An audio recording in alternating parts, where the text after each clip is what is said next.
Good evening. We're back with more Marvel Champions. And this evening will be a card review of the Wasp Hero Pack. Nadia Van Dyne. I liked AntMan a lot. He's very strong. Probably he's my favorite hero that I've covered so far to play.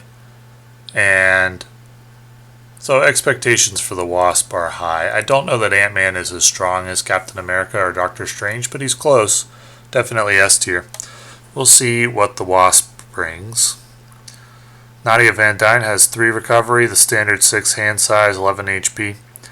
The action for her alter ego is shuffle up to 2 cards with a printed science resource from your discard pile into your deck, once per round.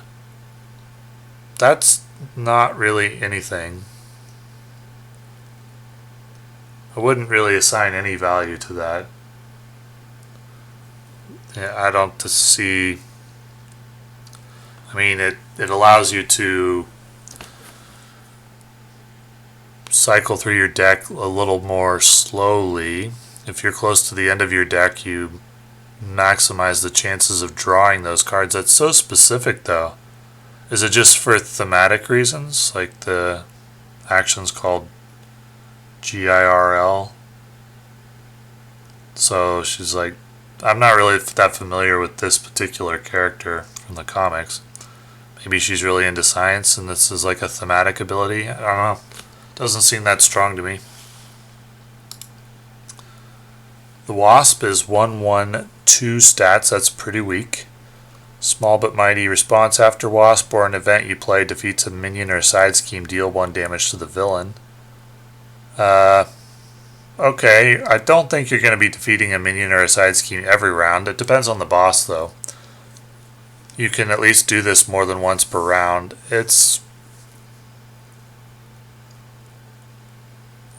Well, you would hope for something in these hero cards or in her abilities that makes up for her very weak stats. 1/1/2 is pretty bad. This is her tiny form. She also has a giant form. We'll have to withhold judgment until we see her events, I guess, because if they really allow you to defeat minions or side schemes, well, then the dealing 1 damage will happen more often. Compared to AntMan, his is just straight up better, though. His stats are better and his response is better. And his alter ego response is better so far. So let's continue. Wasp, the giant form, 2/2/3. Okay, she's got 1 more thwart than AntMan, but 1 less attack. And she has a star next to her thwart and attack. Threat you remove using your basic thwart power can be divided among schemes as you choose. Damage you deal using your basic attack power can be divided among enemies as you choose. That's interesting. Is it good? Would we give this card extra credit? Would we assign value to that versatility? Nah. So far I find this hero pretty underwhelming compared to AntMan. He is way stronger. The versatility will be situationally useful, but a lot of the time it won't be. And it won't do anything, and you'd rather have the response that AntMan has of dealing 1 damage when you flip. So this hero is not focused on flipping at all. And from what I've seen so far, I can't imagine flipping to Wasp tiny version very often. But let's see what the cards are, and we'll withhold judgment until then. Her ally is AntMan, Scott Lang, 4 cost, 2/2/3. While you're in giant hero form, AntMan gains giant and gets +1 attack. While you're in tiny, he gets +1 thwart. So he's basically a 2/3 or 3/2. That's 3, 6, 10. Oh, this is a very mediocre ally. AntMan's class-specific or hero-specific ally was the Wasp, and it's pretty solid. Nothing exceptional, but definitely better than this version of AntMan is. This is very mediocre as far as allies go. I'm not sure I understand this hero very well, because so far it looks just not good. But let's continue. Giant Help. 2-cost event. Remove 3 thwart from a scheme. Remove a total of 4 threat. Remove 3 threat from a scheme. Total of 4 divided among schemes as you choose instead if you are in giant hero form. Well, they're really emphasizing that versatility thing. There haven't been that many times when I wanted to remove threat divided among schemes. I mean, it happens, but it certainly doesn't happen often, and it certainly doesn't happen in every scenario. And part of what we're looking for with new hero packs and new cards is we're looking for cards that will slot into heroes we already have, that will elevate them, and we're looking for heroes that will be stronger than what we already have, because we're always looking to progress, to defeat scenarios on higher difficulties than we've been able to before. And this is bringing versatility to the table, but not more power. The versatility certainly doesn't make up for lack of power. You're paying 2 cost for this and discarding the card, so that you're removing 3 cards from your hand, and you're getting 3 or 4 threat removal. That's pretty weak. That's pretty weak. AntMan's threat removal wasn't that great, but it was better than Wasp's. And so, I mean, so far, every card, both hero forms and the hero card, the 2 hero cards I've seen, have been on the weaker side. Pinpoint Strike, 3 cost, deal 7 damage. If you're in tiny hero form, the attack gains 1 additional damage. And overkill, so that's 4 for 8. It's okay. It's nothing exceptional, but it's okay. It's adequate. It's better than the other cards that we've seen. But again, we have to compare it to AntMan, the other hero that has 2 different forms and that we just saw, and he has the Giant Stomp, which deals 8 damage plus 1 to minions. That's just straight up better. There's no way around it.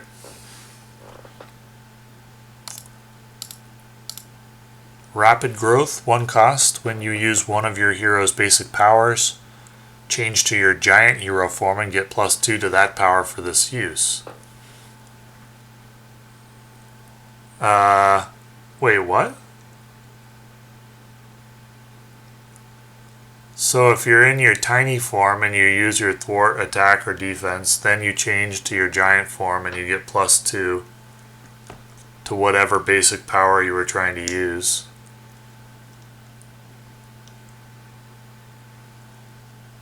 That's, well, I don't get it, because with AntMan you gained synergistic benefits from flipping forms.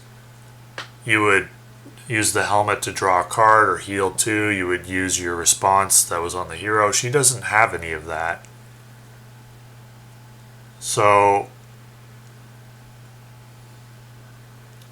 I don't know why you would really want to flip forms that often.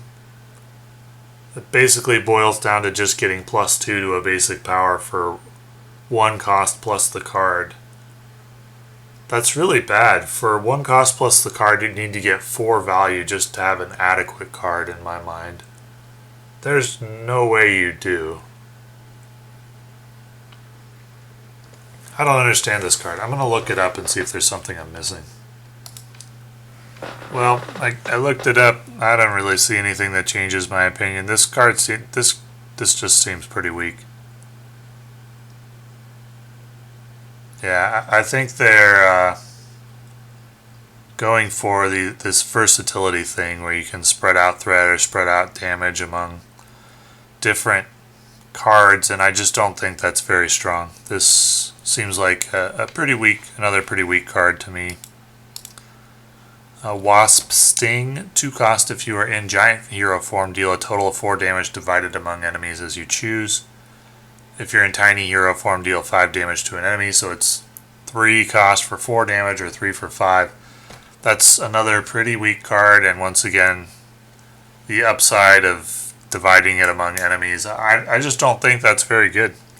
We'll test out the hero. We saw what AntMan could do in the testing video. We'll test out Wasp. We'll give her an honest effort, but I'm not expecting much. This hero seems pretty weak. Her central core aspect just doesn't seem that strong. Pin Particles, the same as an AntMan. It's a great card. This is the best card in the Wasp hero pack. Red Room Training, 2-cost upgrade. While you're in giant hero form, you gain Retaliate 1. That's good. You'd need to retaliate like 6 times to make this, more than 6 times to make this worth it. And there's some scenarios like Ultron where that would happen. Otherwise, it may not happen or may take a long time to happen. So if you draw this in mid to late game, it won't be that good. While you're in tiny hero form, your basic attacks gain piercing. That's good too. But the tiny hero form, the stats are so weak that you probably don't want to be attacking in that very much. And adding piercing to an attack of 1 doesn't really make you want to do it. So you probably use this mostly for the giant hero form effect. Biosynthetic Wings. Yeah, I mean, just adding piercing to an attack of 1, that doesn't make you want to do it anymore. Yep. Retaliate is good. I don't know if it's worth 2 cost a lot of the time. Sometimes it is. Biosynthetic Wings, 2-cost upgrade. Wasp gains the aerial trait. When you would take any amount of damage if you are in tiny hero form, exhaust Biosynthetic Wings and prevent 1 of that damage. Well, you don't really want to be in tiny hero form defending attacks because her giant form defends for 3. So this just brings her tiny form up to the level of the giant form in terms of its defense, and it costs 2. See if she has any aerial synergy. I haven't seen it so far, but maybe in the last card. This is overcosted. I think this should cost 1. You'd have to defend in tiny form like 6 or 7 times to make this good. I don't think that's ever going to happen. This card seems too expensive. Wasp's Helmet. 2-cost upgrade. While you're in giant form, you get +1 thwart. While you're in tiny form, you get +1 attack. So it's a slightly more versatile version of the aspect cards that do this. Okay. I mean, you'll have to make use of this 6 times in order for it to be decent. 7 for it to be good. Needs to come out early. You need to be using your basic power often. It could happen in some long games, assuming Wasp survives long enough. I see this, I'm going to give it an honest effort in a playtest, but I see this hero as a thematic or fun hero. Adding some versatility, but not a lot, not bringing a lot of power to the table, so we'll withhold final judgment, but based on what I've seen so far, I can't really recommend this hero pack for anybody but players who are looking for a fun thematic like team-up hero with AntMan. But let's take a look at the aspect and basic cards. Maybe that saves it. First up we have Thor, an aggression ally. This is the Mighty Thor, Jane Foster. 4 cost, 1, 2, 4 stats. After you play Thor from your hand, deal 2 damage to the villain. 3 instead if you paid for this card using a strength resource. So you get 2, 4, 6, 8. It's a solid ally. I definitely played an aggression deck. Definitely in the Thor deck. Yeah, it's solid. It's nothing exceptional, but it's solid. It's above average.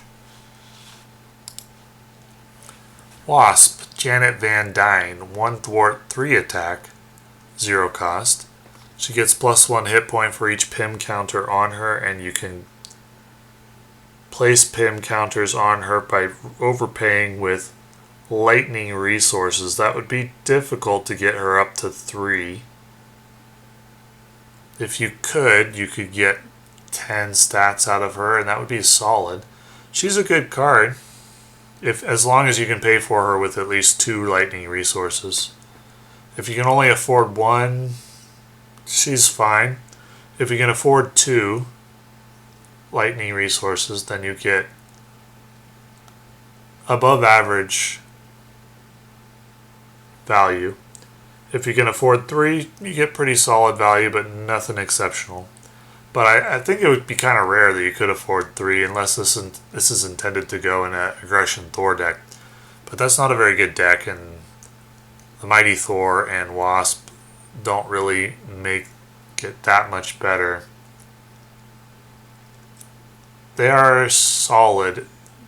Wasp less so because it's so situational, since there will be a lot of times when, in order to make this work at max value, you'll have to let it sit in your hand for a while, and that's bad. That comes with a cost. Into the Fray. 3-cost event, deal 6 damage to a minion. For each point of excess damage dealt by this attack, remove 1 threat from the scheme. You would need to deal 2 points of excess damage to make this decent, 3 points to make it good. The problem is that 3 points of excess go to waste because this doesn't have overkill, so this is meh. This isn't that good. I don't think I would run it. Surprise attack, 1 cost. After you change form, deal 3 damage to an enemy, 4 damage instead if you paid for this card using a strength resource. It's fine, it's adequate if you use it after you change forms and you use a strength resource. It's a little mediocre if you use it without a strength resource. It's okay. It's probably not something I would run because there are other okay cards that don't have the requirements of changing form or using strength resource. So yeah, I probably won't run this. Power of Aggression we've seen. Boot Camp. Each ally you control gets +1 attack, 3 cost, support, 1 per player. So you need allies to take advantage of this 8 times to make it decent, 9 to make it good. This really needs to be paired with a leadership deck, I think. But it's each ally you control, so would you run this in Spider-Woman with leadership? You'd have to get this out so early to make it good. 8 or 9 uses you would need to make this good, and that's a lot. That's a lot over the course of a game. That's not easy, and as the game goes along, this gets worse and worse because there will be fewer turns to take advantage of it. Don't think I'll run this. I think it costs too much. Lie in Wait, 1 per player. After a minion engages you, discard Lie in Wait, deal 3 damage to that minion. It's 2 cost for 3. You get the advantage of taking out the minion immediately. In some cases that could be good. But I don't know that it makes up for the mediocre cost to damage ratio. It's a prep card. Would it go in Scarlet, or would it go in Black Widow if you were running Aggression Black Widow? It might. It might. Yeah. It's not that good. I feel like I've said that about every card in this hero pack, but it's mediocre. Okay, we're on to the basic cards. I didn't see anything there that really helped aggression that much. Right now I have leadership as the number 1, protection as number 2, and I think justice has elevated itself to number 3 with lay down the law. So I think aggression's the weakest of the 4 aspects at the moment. And it didn't really get any help here. Here we got Ironheart. 2 cost, 1 thwart, 1 attack. After you play Ironheart from your hand, draw a card. So it's like a mini Maria Hill with 1 less thwart. But it turns out Maria Hill is so good that I think Ironheart is still going to be good too. Get 1, 2, 3, 4. Yeah, Ironheart's still very solid. It's not like exceptional, but she's right on the border. Maria Hill is exceptional. Ironheart's right there with her. This is a very solid ally. I would probably include this in just about every deck. that I run that includes allies. It's very good. Probably the best basic ally that I've seen so far, exempting Nick Fury. And it's like, I'd give it like equivalent value to Mockingbird, but it costs one less. SpiderMan, Miles Morales. 3 cost, 1, 2, 3 stats. After you play Spider-Man from your hand, choose thwart or attack. Spider-Man gets +2 to the chosen power until the end of the phase. So you can get 4, 5, 6. There's another solid ally. He's not the best ally. Oh, let me see, 1, 2. Roughly equivalent to Mockingbird, I would say. Mockingbird's a very solid ally. Nothing exceptional, but very good. Definitely I include Mockingbird in almost every deck that I run. I'd include Spider-Man in almost every deck that I run too. Along with Fray Williams. So we got through all the hero cards. They're pretty mediocre. All the aggression aspect cards, all pretty mediocre. And then these 2 basic allies are quite good. I mean, these are actually like a reason to buy the hero pack, which kind of sucks to buy a hero pack for a really mediocre hero. It feels bad.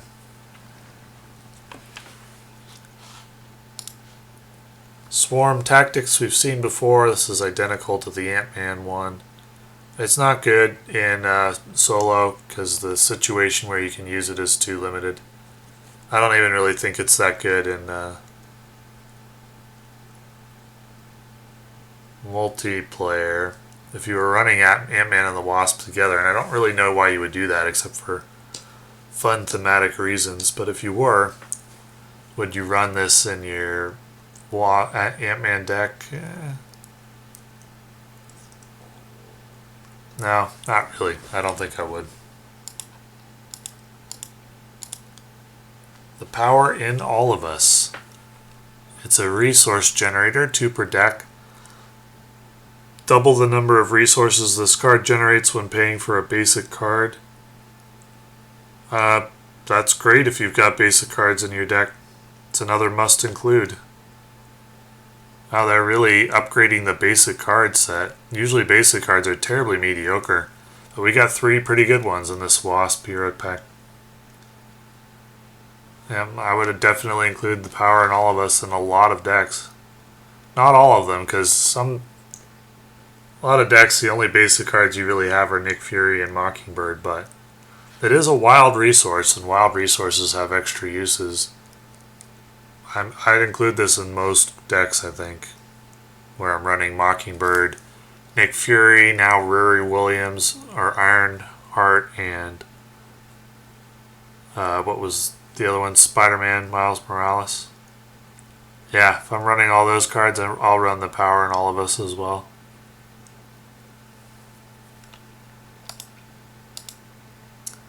Quid and Carrier we've seen before. Running Interference, Justice card, play only if your identity has the Avenger trait. Remove 2 threat from the main scheme. Remove X additional threat to a maximum of 3 where X is equal to the villain's stage number. Even if you removed the max 5 threat, this isn't a good card.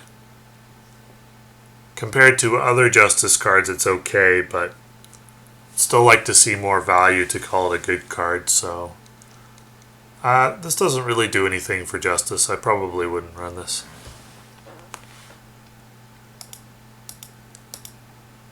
All for 1, 2 cost event, deal 3 damage to an enemy and exhaust any number of Avengers characters you control. Deal 1 damage, additional damage to that enemy for each character exhausted. You need to exhaust 3 Avenger characters, so you'd need all your allies to be Avenger characters. You'd need to not have another use for them, and then you'd need to exhaust them to make this card adequate. It wouldn't even be good then, it would be adequate. That's too situational. That isn't going to happen very often, so I don't think I would run this. How interesting. All of the aspect cards and all the hero cards are so mediocre, but then really good basic cards. Perseverance, 1 cost event. After you change form, give your hero a tough status card. That's adequate. It's fine. I might run this or might not, depending on what other protection cards are available. Like a card like Energy, I'd consider this roughly equivalent to something like Energy Barrier, which seems good, but only in comparison to the other cards, which seem bad because the card pool is limited right now. This is fine. It'll get included in some decks, but get cycled out as other cards become available. Athletic Conditioning, discard 1 stun or confused status card from your hero. Probably too situational. It's only adequate if it actually goes off, and so I don't think I would include this. Best case, it's adequate. Worst case, you're just using it to pay for other stuff. And that's it. Well, overall, a pretty bad hero pack with a decent aggression ally in Mighty Thor and 3 pretty good basic cards: Ironheart, SpiderMan, Miles Morales, and the Power in All of Us. Are those cards enough for you to buy the hero pack? Well, I'll leave it to you, but I do consider this a pretty mediocre hero. I'll be pretty surprised if she does anything for us in playtesting, but we'll give her an honest effort. Probably run Justice or Leadership. We'll run Justice for the sake of comparing her to AntMan. We'll run Justice against Red Skull, and we'll see how it does. But yeah, pretty mediocre hero pack, and then 3 pretty good basic cards: Ironheart, SpiderMan, Miles Morales, and the Power in All of Us. So, anyway, thank you for watching.